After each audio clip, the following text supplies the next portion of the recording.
Voilà, nous nous retrouvons pour les pages 186 et 187 du livre, donc deux pages qui sont importantes, qui contiennent beaucoup de choses. La première, c'est donc le lien qu'il y a entre un point du cercle, la longueur de l'arc de cercle, donc de l'angle, et le cosinus et le sinus de l'angle. Voilà, on se rappelle que dans un triangle rectangle qu'on peut avoir ici, le cosinus, c'est égal au côté adjacent à l'angle qui est donc ici divisé par l'hypoténuse, et comme l'hypoténuse vaut 1, en fait on se retrouve avec cos x égale cette longueur-là divisé par 1, donc cette longueur-là. Donc ça c'est le cosinus de l'angle IOM, et de la même façon, là on a le côté opposé sur hypoténuse, autrement dit côté opposé sur 1, donc cette longueur-là c'est le sinus. Donc pour chaque point du cercle, on a un nombre associé qui correspond à l'arc de cercle, on a un angle associé, donc x également, et on a le cosinus et le sinus de cet angle. Alors précision importante, pour chaque cosinus donné sur le cercle, disons pratiquement chaque cosinus donné, voilà, je vais y revenir, il y a deux points qui lui correspondent. Par exemple, si le cosinus vaut tout ça, eh bien on a un point M qui lui correspond, mais on a aussi un point qui est de l'autre côté, qu'on pourrait appeler M', dont la mesure de l'angle, donc IOM, fait moins X. Voilà, donc X et moins X correspondent à deux points sur le cercle qui ont le même cosinus. Et ça arrive également de l'autre côté, bien sûr. Il y a juste deux points sur le cercle pour lesquels il n'y a qu'un seul antécédent, on pourrait dire. C'est quand on est ici, parce que quand cosinus vaut 1, c'est que l'angle vaut 0. Tout cela, évidemment, à 2 pi près, hein, bien sûr. Donc ici, on a un cosinus qui vaut au minimum moins 1, au maximum 1, mais pas au-delà. Hein. Et après, entre moins 1 et 1, chaque fois, chaque cosinus va donner 2 points sur le cercle. On a la même chose de ce côté, hein, donc le sinus donne 2 points différents. Il y en a un qui est de ce côté, l'autre de ce côté. Si là il y a x, de l'autre côté c'est plus difficile que tout à l'heure, c'est pas x et moins x, là c'est x et pi moins x. Donc le point qui est ici correspond au nombre pi moins x.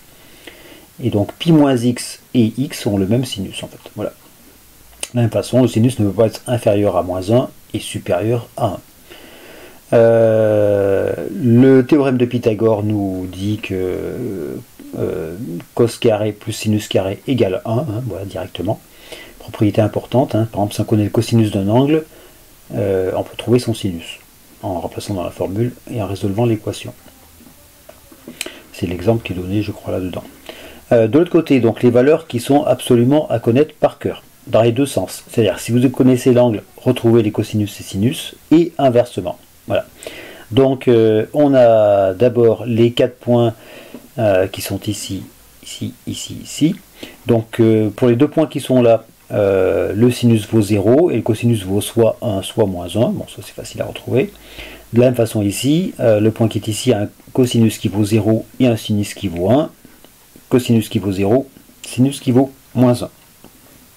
Ensuite, on a en jaune les points qui sont des multiples de pi sur 4. Donc en traçant des diagonales des carreaux, on va dire, on obtient par symétrie des points qui ont le même cosinus et le même sinus. Et à ce moment-là, Pythagore nous dit que, en résolvant, la seule valeur qui convienne, c'est racine de 2 sur 2. Donc racine de 2 sur 2, on le retrouve ici et ici.